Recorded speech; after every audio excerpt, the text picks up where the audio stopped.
My name is Bella, and I'm 34 years old. I work as a lab technician at a private medical center in Oregon, and my day usually starts early. I drop off my 6-year-old daughter, Ellie, at the elementary school near our house, then head straight to the lab to face my daily routine trays of blood, urine, and nameless analysis forms. It's not glamorous by any means, but there's something about the work that I find fulfilling. I take pride in the precision, the quiet diligence, and the consistency that comes with it. But the real joy in my life? It's Ellie. She's the one thing I feel like I did right. Her face lights up with a smile that's the perfect blend of her father's soft brown curls and my green eyes. Every afternoon after work, I make it a point to pick her up myself. I'd rather not have her ride the bus home. That moment when she runs towards me, arms wide, eager to show me the new drawing she made or sing a song from her music class, those are the moments I live for. It's when I feel the most like a mother. As for my husband, Dean, he used to be my soulmate. He works in real estate, often traveling to oversee new housing developments. He was once gentle, warm, and driven. But lately, it feels like we're living separate lives. He comes home late, always blaming last-minute client meetings that seem to take up weekends we could have spent together as a family. Every time Ellie runs to him with a drawing or a story, he barely looks up, lost in his phone. Sometimes I feel like I'm just the maid in my own home. Then there's my family. My parents, Walter and Nora, live about 20 minutes away in a small cabin by Crescent Lake. They're retired now, and I always thought they loved Ellie as much as I loved them. They'd bake cookies, watch cartoons, and listen to her school stories for hours. But lately, I've noticed a change. My mom's gaze has shifted from warmth to something more cautious, like Ellie's something she'd rather not touch. Then there's my sister, Vanessa. She's 5 years older than me and lives in Seattle. She's the complete opposite of me, prom queen in high school, marketing director for a major cosmetics company, always dressed to impress. She never married and doesn't have kids, but she still shows up for every family dinner, casually mentioning her business trips to Paris or Milan like it's no big deal. 2 weeks ago, at dinner, as we were gathering around Dad's grilled ribs, Vanessa dropped a bombshell. Have you ever thought about sending Ellie somewhere else? Like, to Seattle for a few months? Great private schools there. She said it casually, as if it were a normal suggestion. I stared at her, completely stunned. What are you talking about? She's only 6, and I'm her mother. Vanessa smiled, but there was something cold in it, something distant. I'm just thinking about her future. You're busy, and Dean's always away. I just want to help. I didn't respond, but as I lay next to a sleeping Ellie that night, an unsettling feeling crept over me. Dean's late nights, my mom's strange looks, Vanessa's words. They were like pieces of a puzzle I didn't want to complete but couldn't ignore. The next morning, while washing Ellie's hair in the bathroom, she looked up at me and asked, "Mom, if one day I don't live with you anymore, will you be sad?" My heart stopped.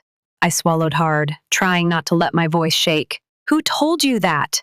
"Grandma's friend's granddaughter," she said, pausing for a moment, then added, "She said I might go live with someone named V." I froze, not knowing what to say. The name was too familiar, Vanessa. And that was just the beginning. What I didn't know yet was that this wasn't a random thought from a 6-year-old. This was part of a plan that had been in motion for much longer than I realized. A plan where Ellie was the centerpiece. 3 days later, Dean came home after 10 p.m. I had left the kitchen light on, and dinner had gone cold.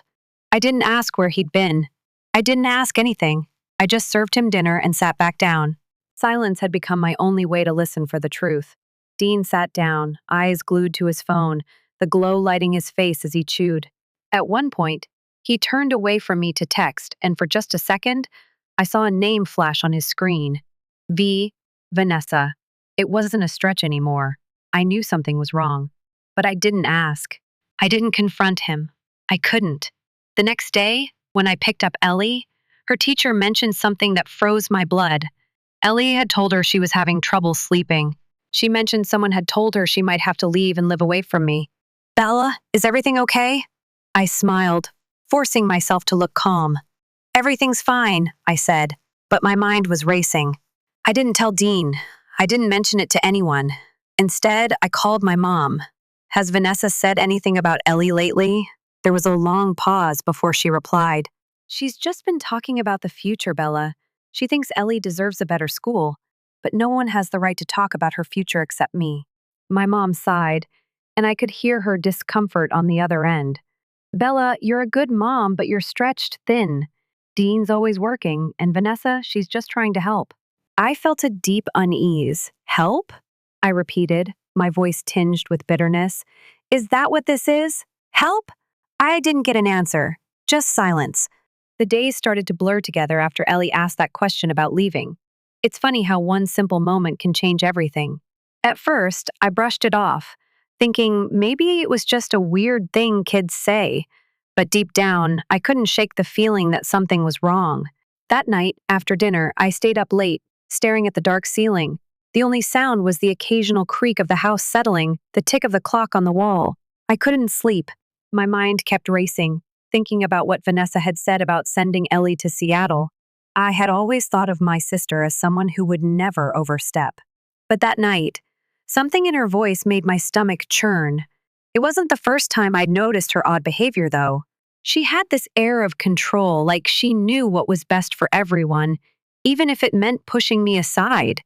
And lately, she seemed to be growing closer to Dean. Too close. At first, I thought I was just being paranoid, but that flicker of suspicion was growing stronger.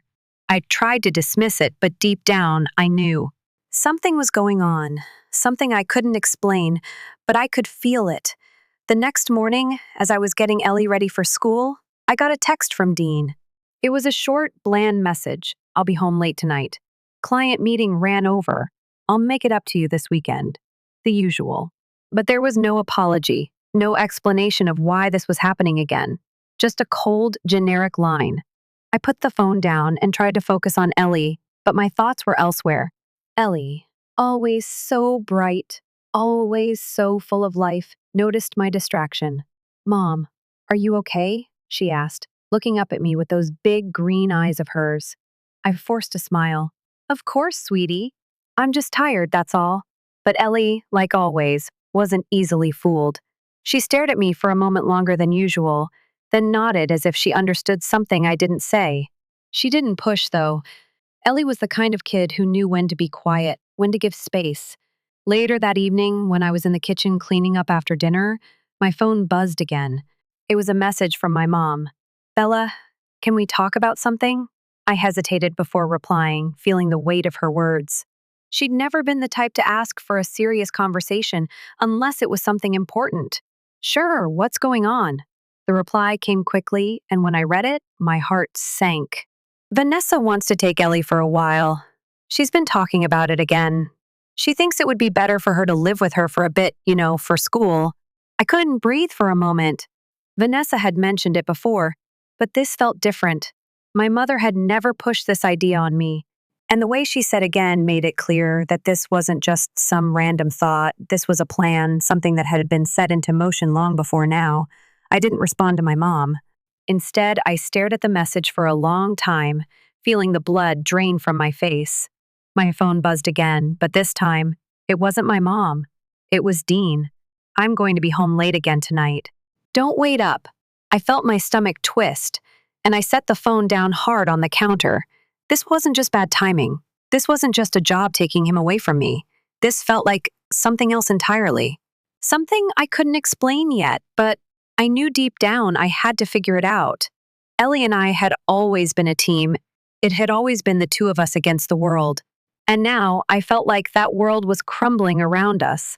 The next day, as I was picking Ellie up from school, I couldn't shake the feeling of being watched. The air felt thick, and every shadow seemed like it was hiding something. As we walked out of the school gates, I heard a familiar voice. It was Miss S. Winters, one of Ellie's teachers. Bella, can I speak with you for a moment? I forced a smile, though my heart was pounding. Of course. What's going on? She hesitated before speaking, her face etched with concern. Ellie. She said something odd today. She told me that someone said she might not live with you anymore, that she might go live somewhere else for a while. I froze. My mind screamed, but I kept my voice steady. She did? Miss S. Winters nodded, looking almost apologetic. I didn't want to make a big deal of it, but it seemed to be really bothering her.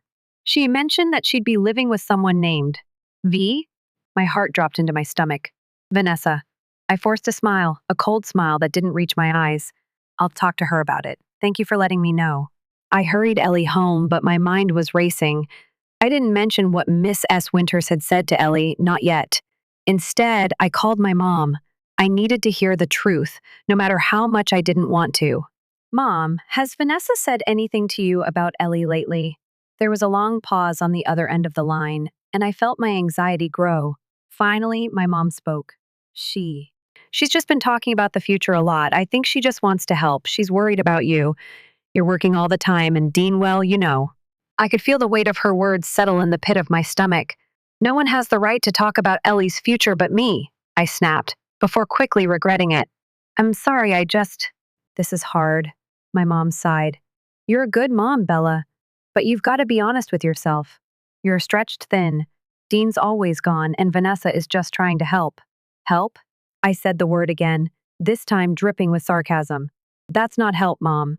That's interference. I hung up the phone without waiting for her reply. Something was wrong, very wrong.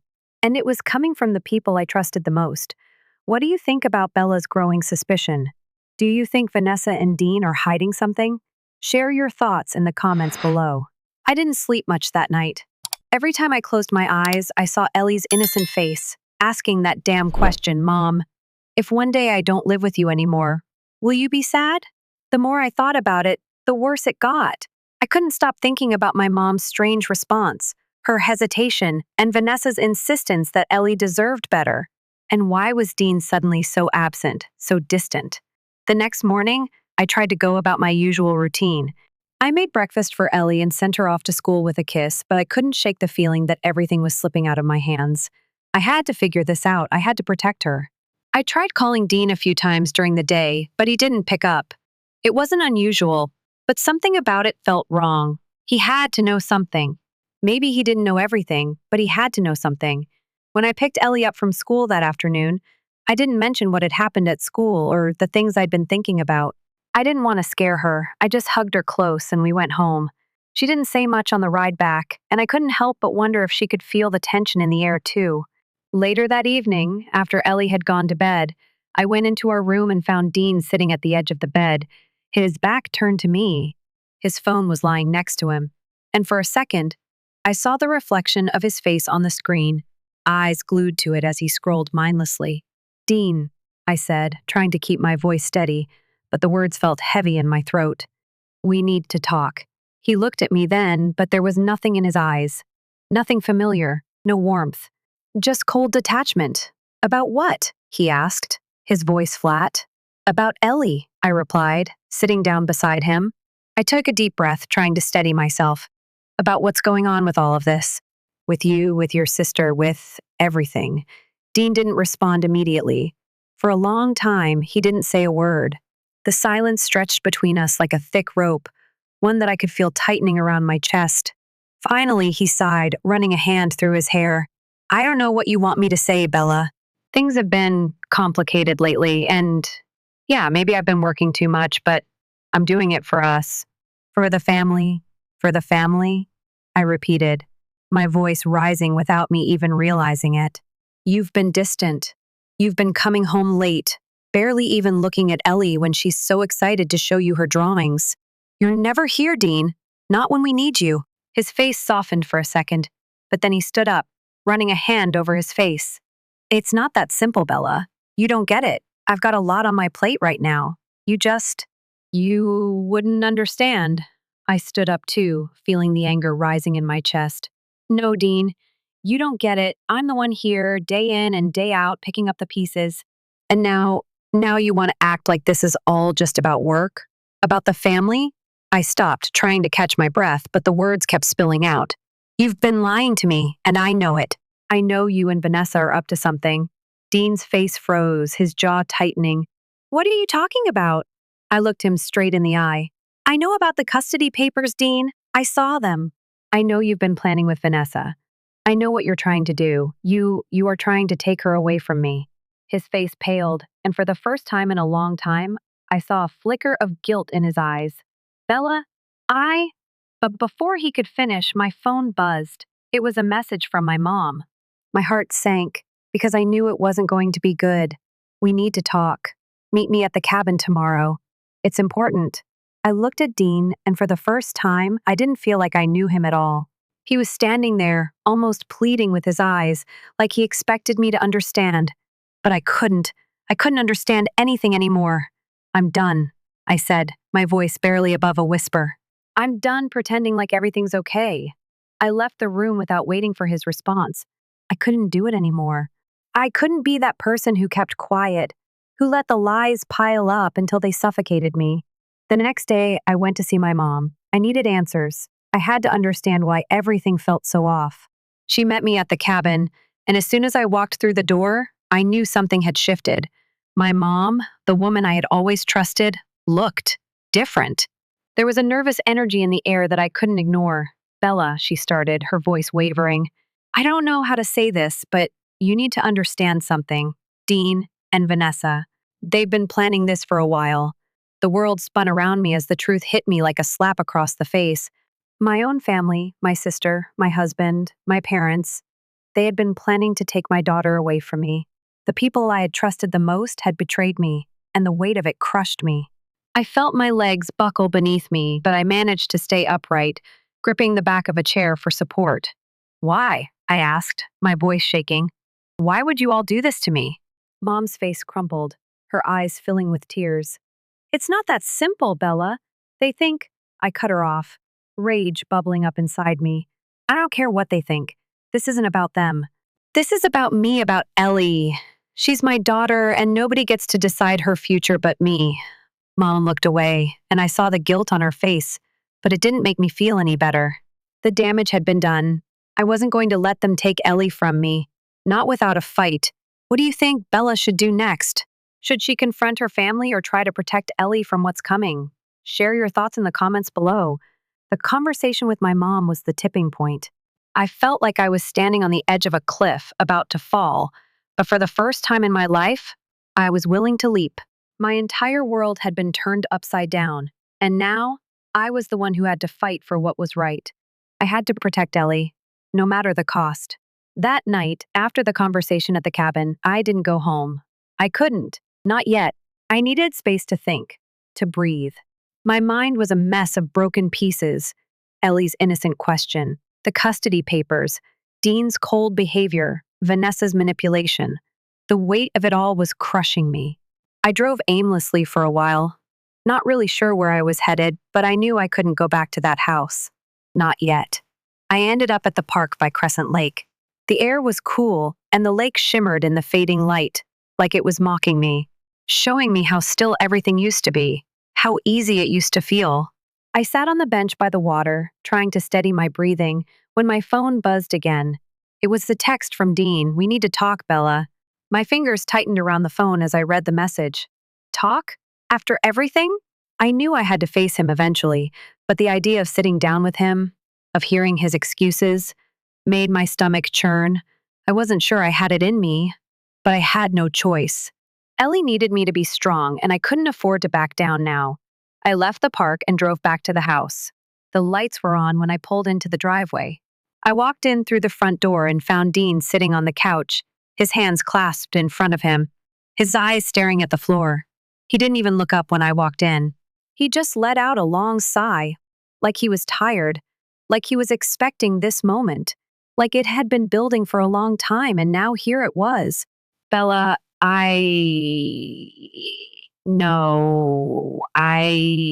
No, I cut him off, my voice sharper than I intended. No more excuses, no more lies. We're done with that. He finally looked up, and for the first time in a long time, I saw him flinch. It didn't last long, though. His expression hardened, and for a moment, I wasn't sure if I was looking at the man I married or a stranger. I never meant for it to get this far, he said quietly. I didn't want it to happen this way. I thought I could fix it, that we could fix it. Fix it? I almost laughed, but it wasn't funny. Dean, you've been lying to me, hiding things from me. You and Vanessa. My voice trembled for a second, but I pushed through. What the hell were you thinking? You think you can just take Ellie from me? You think I wouldn't notice? He didn't answer. His eyes darted to the side, like he was avoiding the truth. I took a step closer, my heart pounding in my chest. I found the papers, Dean. I saw everything. The custody documents, the plans you made with Vanessa. I stopped, struggling to find the right words. You were planning to take her from me. Why? Why would you do that? For a moment, he just stared at me, his lips pressed into a thin line. I thought it was for the best, he finally said. Ellie needed more than what I could give her. I couldn't be there for you both, and I thought. He trailed off, his voice cracking. I thought maybe it would be better for her, for all of us. The words hit me like a punch to the stomach. Better for her? I repeated, my voice rising. How could you think that? I'm her mother. I am the one who's been here for her. You weren't just gone physically, Dean. You've been gone emotionally for months. You didn't even care about what she needed. I could feel my anger bubbling up, but underneath it, there was a deep ache. Because the man I had loved, the man who promised to stand by me through everything, had turned into a stranger. He ran a hand through his hair, his face filled with guilt and frustration. I made a mistake, Bella. I know that now. But Vanessa, she's been pushing me, telling me it was the only way. I thought if I went along with it, everything would go back to normal. That maybe I could make it work. By betraying me? I asked, my voice barely above a whisper. By plotting behind my back? Dean didn't answer. He just lowered his head, his shoulders slumping. I stood there for a long moment, staring at the man who had once been everything to me. My mind was racing, and all I could hear was the pounding of my heart in my ears. This was it. This was the moment where everything changed. I couldn't stay in this toxic, broken marriage anymore.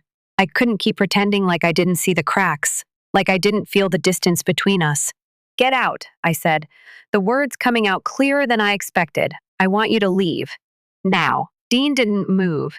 He just stared at me, like he was waiting for me to take it all back. I didn't.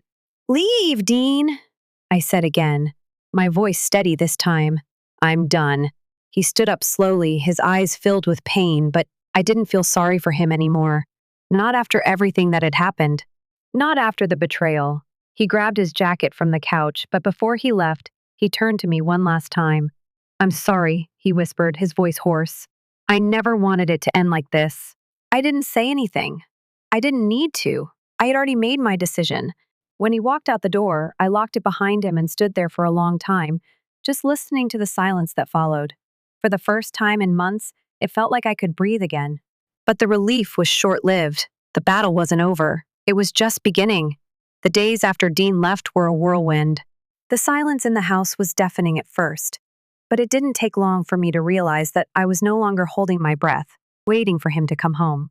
For the first time in what felt like forever, I was breathing freely. My lungs no longer felt like they were filled with smoke. I was starting to see clearly, starting to feel like myself again. But the relief didn't last long.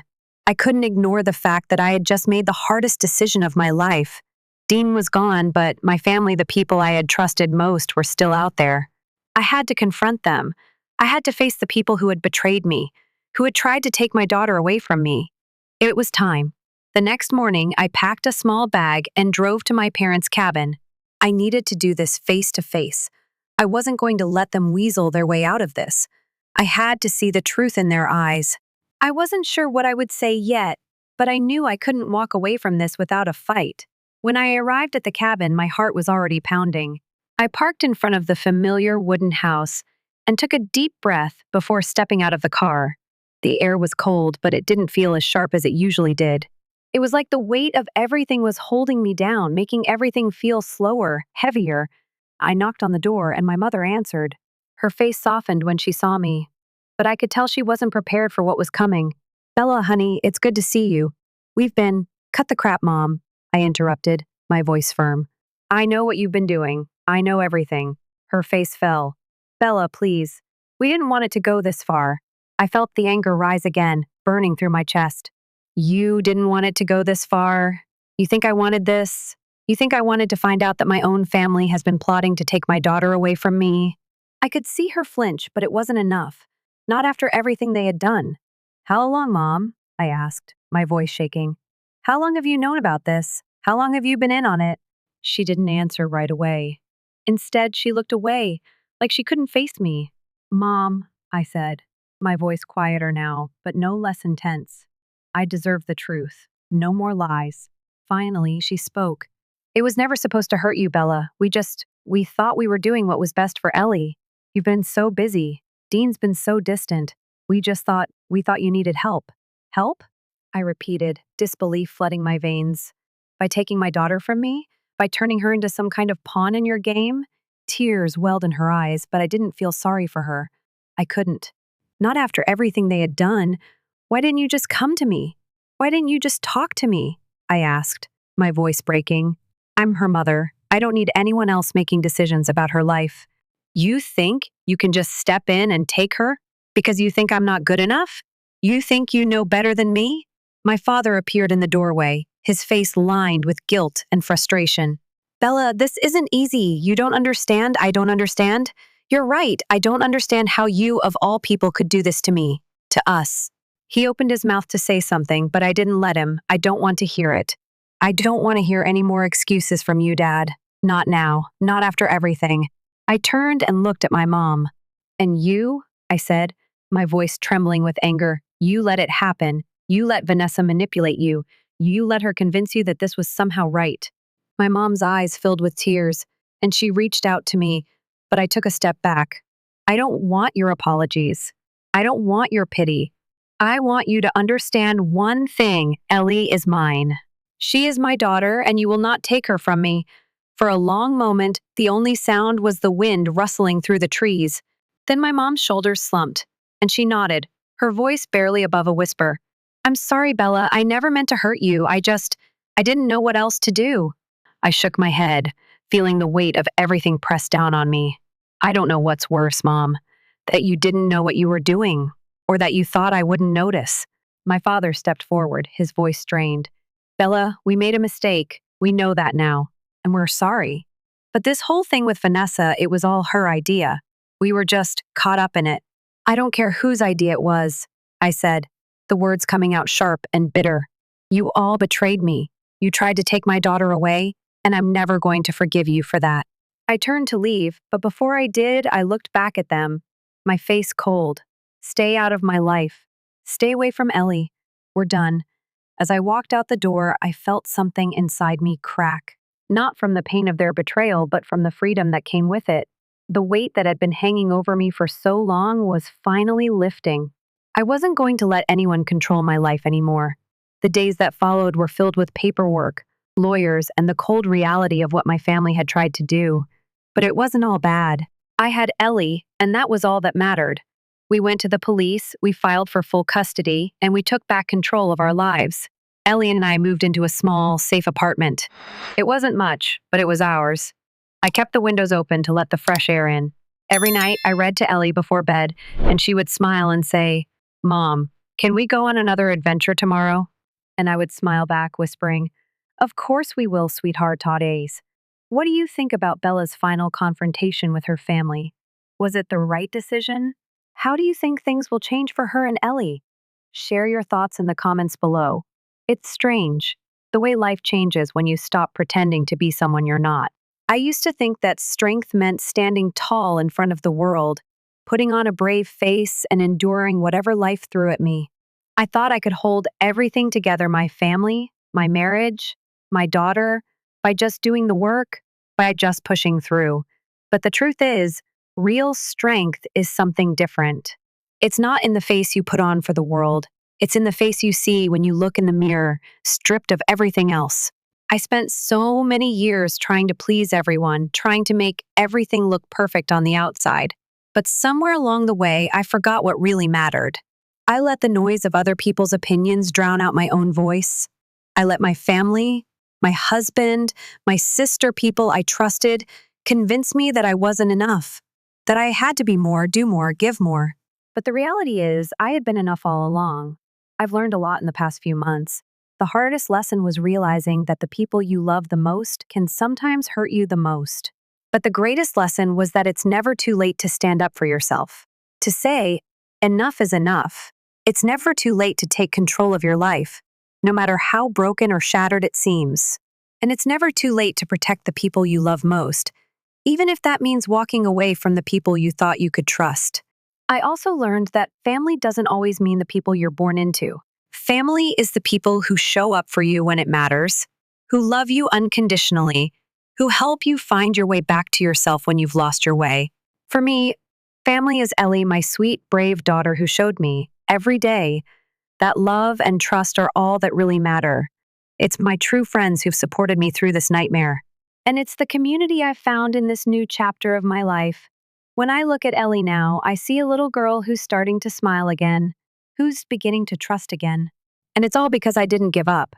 I didn't let them take her from me. I didn't let anyone tell me what my family should look like. Sometimes life has a way of knocking you down when you least expect it.